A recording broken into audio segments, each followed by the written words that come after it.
Salah guys.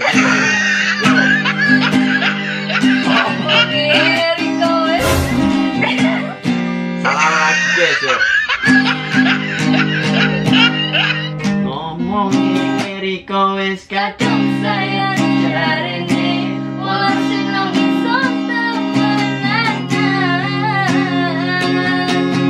Sengaja welas isen Riko kuyang kadung kari sesen pasrah sing barang-barang.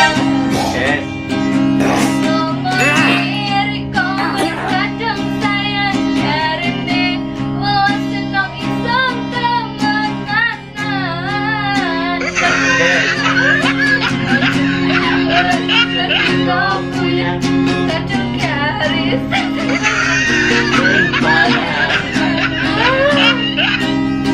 guys, jajan